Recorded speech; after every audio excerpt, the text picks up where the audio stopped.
Hello friends, welcome to study kudos channel. और ये test series का आपका नेक्स्ट 38 नंबर टेस्ट सीरीज है। इससे पहले 37 टेस्ट सीरीज हो चुकी है। अगर आपको देखना हो तो डिस्क्रिप्शन बॉक्स में सारी का लिंक मिल जाएगा, और नहीं तो आपको प्ले लिस्ट में भी मिल जाएगा।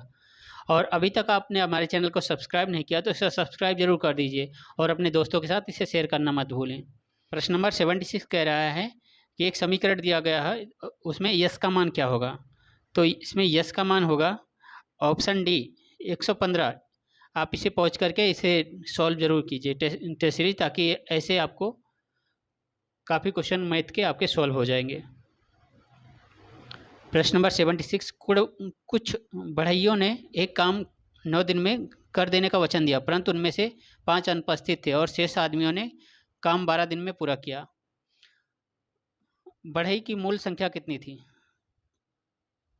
तो इसकी सही आंसर है ऑप्शन बी 20।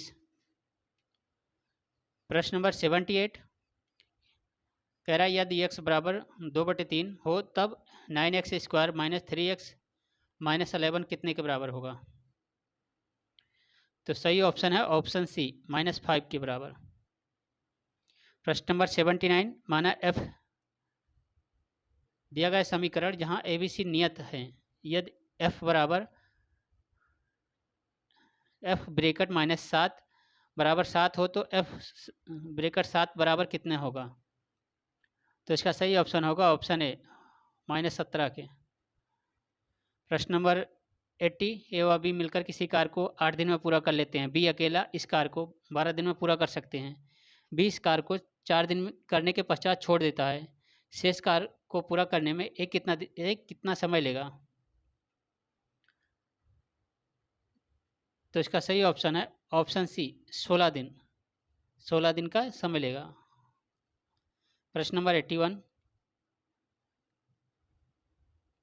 ए तथा बी ने क्रमशः 12,000 तथा 16,000 लगाकर व्यापार आरंभ किया, तथा 8 माह बाद सी भी 15,000 रुपये लगाकर उसमें सम्मिलित हो गया। 2 वर्ष पश्चात 45,600 रुपये के लाभ में से सी का कितना भाग होगा। तो इसका सही ऑप्शन होगा ऑप्शन सी 12,000 रुपये। प्रश्न नंबर 82, दिया गया समीकरण हो तब इसमें x का मान बताना है, तो क्या मान होगा। इसे पॉज कीजिए और इसको सॉल्व कीजिए और इसमें से मान निकालिए और ऑप्शन सही कीजिए। तो इसका सही ऑप्शन है ऑप्शन बी 1। प्रश्न नंबर 83, वर्ष 2019-20 में बिहार का कुल व्यय कितना था। तो इसका सही ऑप्शन है ऑप्शन बी 1,43,613 करोड़। प्रश्न नंबर 84, बिहार में राजस्व घाटा राजस्व अधिशेष में परिणत हो गई है। वर्ष 2019-20 में राजस्व अधिशेष रहा। तो इसका सही ऑप्शन है ऑप्शन डी 699 करोड़ रुपए। प्रश्न नंबर 85, बिहार में वर्ष 2019-20 में विकास मूलक व्यय का हिस्सा समग्र व्यय में कितना था। तो इसका सही ऑप्शन है ऑप्शन ए 65.4%। प्रश्न नंबर 86, बिहार बजट 2021-22 में सबसे अधिक खर्च किस क्षेत्र में होगा। तो इसका सही ऑप्शन है ऑप्शन बी शिक्षा के क्षेत्र में सबसे अधिक खर्च हुआ। प्रश्न नंबर 87, देश की पहली एकीकृत सौर ऊर्जा व जल विद्युत परियोजना डगमारा परियोजना किस राज्य में स्थित है। डगमारा परियोजना बिहार के सुपौल डिस्ट्रिक्ट में निर्मित है।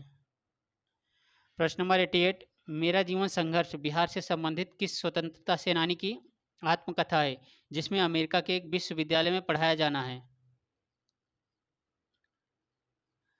तो इसका सही ऑप्शन है ऑप्शन सी स्वामी सहजानंद सरस्वती जी का, जो कि किसान आंदोलन के नेता थे। प्रश्न नंबर 89, बिहार पंचायती राज चुनाव की अधिसूचना कब जारी की गई। तो इसका सही ऑप्शन है ऑप्शन ए 24 अगस्त 2021 को। प्रश्न नंबर 90, बिहार के निवासी किस अभिनेता को ऑस्ट्रेलिया में डायवर्सिटी विविधता अवार्ड से सम्मानित किया गया है। तो इसका सही ऑप्शन है ऑप्शन बी पंकज त्रिपाठी जी को। प्रश्न नंबर 91, मुख्यमंत्री नीतीश कुमार के द्वारा किस जिले में स्थित ग्वारीडीह टीला की ऐतिहासिक स्थल के रूप में विकसित करने की घोषणा की है।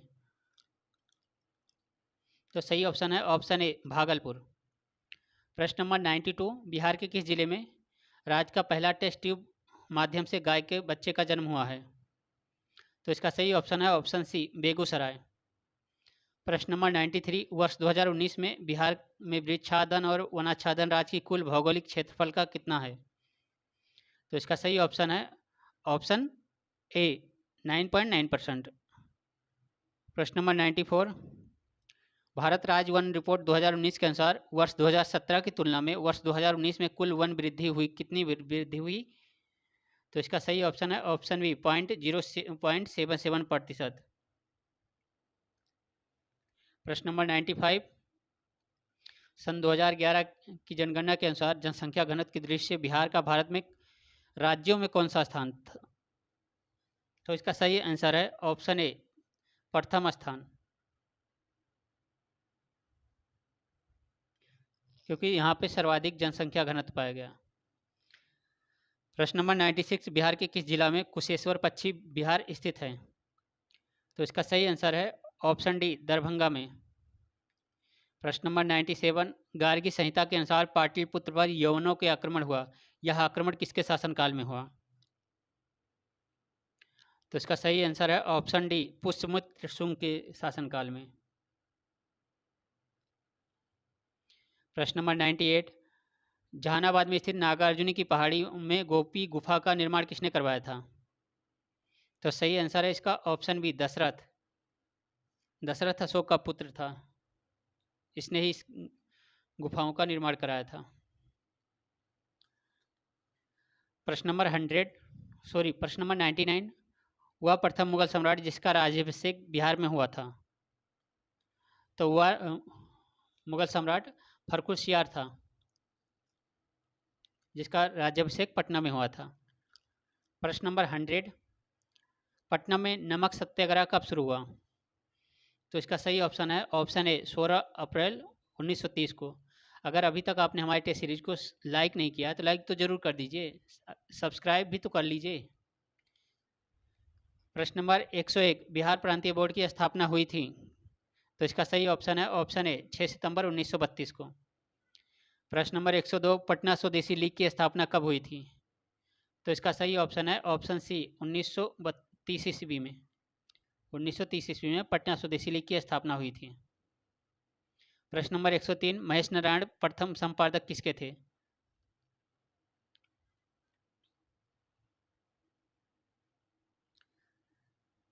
तो बिहार टाइम्स पत्र, बिहार टाइम्स के प्रथम संपादक थे। इसमें क्या कौन कौन शामिल था? सच्चिदानंद सिन्हा, महेश नारायण तथा कृष्णा सहाय, और ये 1894 में शुरू किया गया था। प्रश्न नंबर 104, बिहार हेराल्ड के संपादक कौन थे? अभी हेराल्ड का केस भी चल रहा था कुछ लोगों पे। तो इसका सही ऑप्शन है ऑप्शन बी, गुरु प्रसाद सेन। प्रश्न नंबर 105, भारतीय राष्ट्रीय कांग्रेस के 1912 के बांकीपुर अधिवेशन की अध्यक्षता किसने की थी? तो इसका सही ऑप्शन है ऑप्शन सी, RN माधोलकर ने। प्रश्न नंबर 106, बिहार स्टूडेंट कॉन्फ्रेंस की स्थापना कब हुई? तो इसका सही ऑप्शन है ऑप्शन डी, 1906 ईस्वी में।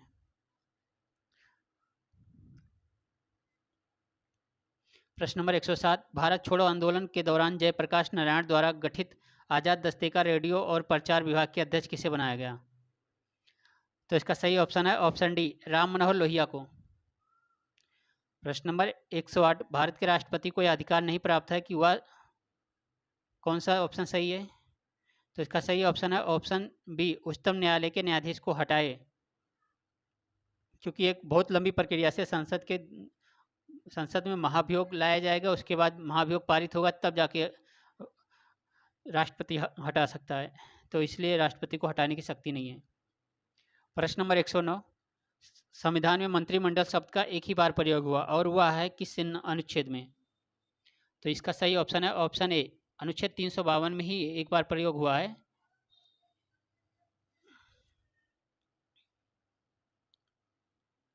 प्रश्न नंबर 110,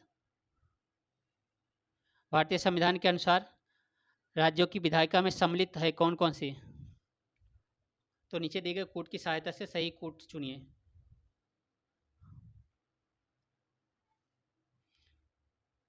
तो इसका सही कूट है ऑप्शन डी, केवल 4 सम्मिलित है। राज्यपाल, विधानसभा, विधान परिषद, जहाँ इसका अस्तित्व हो वहीं पर विधायिका हो जाती है, राज्यों की विधायिका। प्रश्न नंबर 111, राज्यसभा को अस्थायी सदन कहते हैं क्योंकि, किस लिए कहते हैं राज्यसभा को अस्थायी सदन? तो इसका सही आंसर है इसे विघटित नहीं किया जा सकता, ऑप्शन बी। प्रश्न नंबर 112, आम चुनाव में मतदान की आयु 21 वर्ष से घटाकर 18 वर्ष कर दी गई है, तो कौन से अनुच्छेद के अंतर्गत की गई थी? तो इसका सही ऑप्शन है ऑप्शन सी, 61वें संविधान संशोधन अनुच्छेद के द्वारा। प्रश्न नंबर 113, भारतीय संविधान को संविधान सभा द्वारा अंगीकृत कब किया गया? तो इसका सही ऑप्शन है ऑप्शन ए, 26 नवंबर 1949 को। प्रश्न नंबर 114, राज्य के नीति निर्देशक सिद्धांत किस प्रकार के मौलिक अधिकारों से भिन्न है? तो सही ऑप्शन है ऑप्शन सी, निर्देश परिवर्तनीय नहीं जबकि अधिकार परिवर्तनीय हैं। तो अभी तक आपने अपने फ्रेंड सर्कल के साथ इस टेस्ट सीरीज को नहीं शेयर किया है तो प्लीज़ इसे शेयर जरूर कर दीजिए, ताकि इसका जो मोटो है कि ज़्यादा से ज़्यादा लोगों तक इसका फ़ायदा पहुँच सके तो उसका जरूर फ़ायदा पहुँचे। प्रश्न नंबर 115, भारतीय नागरिकता नहीं प्राप्त की जा सकती, किस कारण से नहीं प्राप्त की जा सकती? तो कारण नीचे दिए गए उनमें से चूज कीजिए। तो इसका सही ऑप्शन है ऑप्शन डी, भारतीय बैंकों को धन जमा करके, भारतीय बैंकों में धन जमा करके कोई नागरिकता प्राप्त नहीं कर सकता। प्रश्न नंबर 116, मौलिक कर्तव्यों को निर्धारित कब किया गया है, किस संशोधन के अंतर्गत? तो इसका सही आंसर है ऑप्शन सी, 42वें संविधान संशोधन द्वारा। प्रश्न नंबर 117, राष्ट्रपति द्वारा राज्यसभा में कितने व्यक्ति मनोनीत किए जाते हैं? तो इसका सही ऑप्शन है ऑप्शन सी, 12 व्यक्ति मनोनीत किए जाते हैं। प्रश्न नंबर 118, वर्तमान में राष्ट्रपति की शैली कितनी है? प्रेजेंट टाइम में राष्ट्रपति की शैली कितनी है?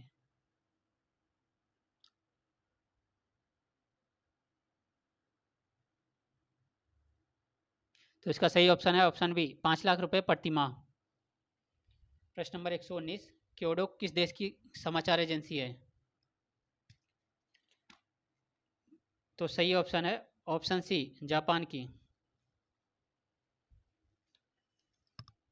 प्रश्न नंबर 120, अंतर्राष्ट्रीय साक्षरता दिवस कब मनाया जाता है? तो सही ऑप्शन है ऑप्शन बी, 8 सितंबर को। प्रश्न नंबर 121, अंतर्राष्ट्रीय आपदा न्यूनीकरण दिवस कब मनाया जाता है? तो सही ऑप्शन है ऑप्शन ए, 13 अक्टूबर को प्रतिवर्ष। प्रश्न नंबर 122, राष्ट्रीय आधुनिक कला दीर्घा का स्थापना कब हुई? तो इसका सही ऑप्शन है ऑप्शन ए, ऑप्शन ए सही है, 1954 में। प्रश्न नंबर 123 नंबर कह रहा है सलार जंग संग्रहालय कहाँ स्थित है? सलार जंग संग्रहालय स्थित है हैदराबाद में। इसकी स्थापना 1951 में हुई थी, 1951 में। अब प्रश्न नंबर 124, 5 अगस्त 2021 को किस भारतीय पहलवान ने टोक्यो ओलंपिक में 57 किलोग्राम फ्री स्टाइल वर्ग में रजत पदक जीता? तो इसका सही ऑप्शन है ऑप्शन बी, रवि कुमार दहिया। प्रश्न नंबर 125, किस देश की पर्वतरोही शहरोज काशिफ दुनिया की दूसरी सबसे ऊंची चोटी K2 के शिखर पर पहुंचने वाली विश्व की सबसे कम उम्र की व्यक्ति बन गए हैं? तो इसका सही ऑप्शन है ऑप्शन डी, पाकिस्तान की हैं। प्रश्न नंबर 126, भारतीय हॉकी टीम ने 41 वर्ष बाद जर्मनी को हराकर टोक्यो ओलंपिक में इनमें से कौन सा पदक जीता? तो इसका सही ऑप्शन है ऑप्शन ए, कांस्य पदक जीता है। प्रश्न नंबर 127, किस देश ने विश्व प्रसिद्ध एंटीशिप मिसाइल हार्पून का joint common test set Bharat को देने का फैसला किया है? तो इसका सही ऑप्शन है ऑप्शन बी, अमेरिका ने। प्रश्न नंबर 128, किस भारतीय महिला शटलर ने टोक्यो ओलंपिक में कांस्य पदक जीत लिया? तो इसका सही ऑप्शन है ऑप्शन सी, PV सिंधु ने। तो अगर अभी तक हमारे टेस्ट सीरीज को शेयर नहीं किया अपने फ्रेंड सर्कल के साथ, इसे शेयर करना जरूरी है, आप शेयर कर दीजिए। प्रश्न नंबर 129, इनमें से किस देश को अगस्त 2021 के लिए संयुक्त राष्ट्र सुरक्षा परिषद की अध्यक्षता सौंपी गई है? तो इसका सही आंसर है ऑप्शन बी, भारत को।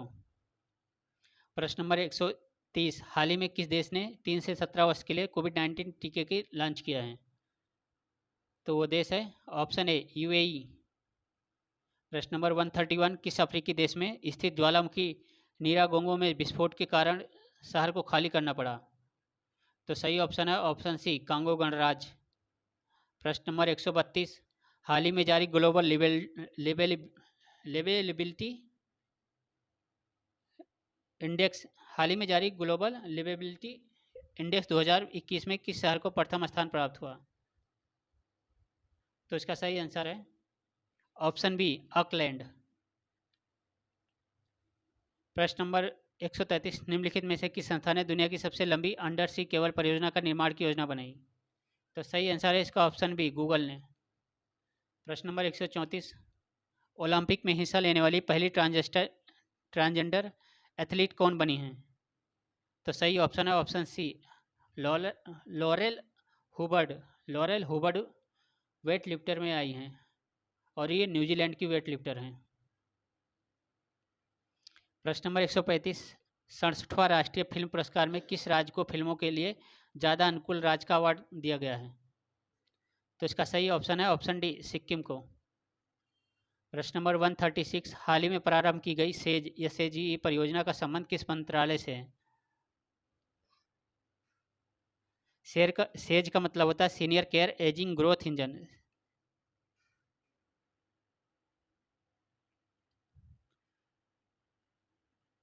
तो इसका सही ऑप्शन है ऑप्शन डी, सामाजिक न्याय एवं अधिकारिता मंत्रालय ने 4 जून 2021 को इसका लॉन्च किया था। प्रश्न नंबर 137, किस भारतीय मूल की महिला ने वर्ष 2021 का यूरोपीय आविष्कारक पुरस्कार जीता है? तो सही आंसर है ऑप्शन बी, सुमित्रा मित्रा ने। प्रश्न नंबर 138, हाल ही में किस बैंक ने कवच व्यक्तिगत ऋण योजना की शुरुआत की?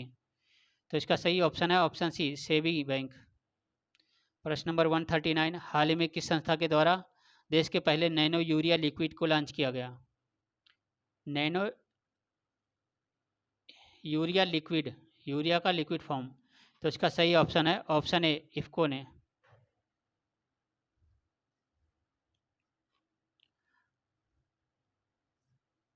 और इफ्को इंडियन संस्था है। प्रश्न नंबर 140, हाल ही में कौन भारतीय मूल के व्यक्ति कनाडा के उच्चतम न्यायालय में प्रथम अश्वेत न्यायमूर्ति बने हैं? तो इसका सही ऑप्शन है ऑप्शन डी, महमूद जमाल। प्रश्न नंबर 141, एनीमिया मुक्त भारत सूचकांक 2020-21 की रैंकिंग में किस राज्य को प्रथम स्थान प्राप्त हुआ है? तो इसका सही आंसर है ऑप्शन बी, मध्य प्रदेश को। प्रश्न नंबर 141, हाल ही में किस राज्य ने महिलाओं के टीकाकरण के लिए स्पेशल पिंक बूथ की शुरुआत की है? तो इसका सही आंसर है ऑप्शन ए, उत्तर प्रदेश ने। प्रश्न नंबर 143, हाल ही में चर्चित पुस्तक होम इन वर्ल्ड के लेखक हैं? तो इसका सही आंसर है option B, professor Amartya Sen. प्रश्न नंबर 144, किस देश में बर्ड फ्लू का H10N3 स्ट्रेन से संक्रमित पहले व्यक्ति का मामला सामने आया? तो इसका सही ऑप्शन है ऑप्शन सी, चीन। प्रश्न नंबर 145, हाल ही में किस अफ्रीकी देश में दुनिया का तीसरा सबसे बड़ा हीरा मिला है? तो इसका सही ऑप्शन है ऑप्शन बी, बोत्सवाना। और ये 1098 कैरेट है। 1098 कैरेट जो होता है, इसमें कैरेट का मतलब वजन, इतना वजन होता है, और सोने में जो कैरेट होता है उसकी गुणवत्ता होती है। प्रश्न नंबर 146, अभी हाल ही में भारतीय मूल के कौन व्यक्ति माइक्रोसॉफ्ट के नए चेयरमैन बने? तो सही ऑप्शन है ऑप्शन डी, सत्या नडेला। अगर अभी तक लाइक और शेयर और सब्सक्राइब नहीं किया तो इसे ज़रूर कर लीजिए आने वाली, ताकि आपको वीडियो सबसे पहले मिल सके। प्रश्न नंबर 147, हाल ही में किसे WHO के वैश्विक वायु प्रदूषण व स्वस्थ तकनीकी सलाहकार समूह के मानद सदस्य नियुक्त किया गया है? तो सही ऑप्शन है ऑप्शन डी, मुकेश शर्मा को। प्रश्न नंबर 148, राष्ट्रीय मानव अधिकार आयोग के वर्तमान अध्यक्ष कौन हैं? तो इसका सही ऑप्शन है ऑप्शन सी, न्यायमूर्ति अरुण कुमार मिश्रा। और ये सुप्रीम कोर्ट के सेवानिवृत्त न्यायमूर्ति हैं। प्रश्न नंबर 149, जून 2021 में व्यापार एवं विकास पर संयुक्त राष्ट्र संगठन अंकटाड की नई महानिदेशक कौन बनी हैं? तो सही ऑप्शन है इसका option A, Rebecca green spam. प्रश्न नंबर 150, पुलित्जर पुरस्कार में किस भारतीय मूल के पत्रकार को पुरस्कार मिलता है? तो इसका सही ऑप्शन है option D, Megha Rajagopalan. Option D सही है। तो आपको हमारी टेस्ट सीरीज कैसी लग रही है कमेंट बॉक्स में ज़रूर शेयर कीजिए। अगर पसंद आ रही है तो लाइक का बटन ज़रूर दबाएं। आज के लिए इतना ही।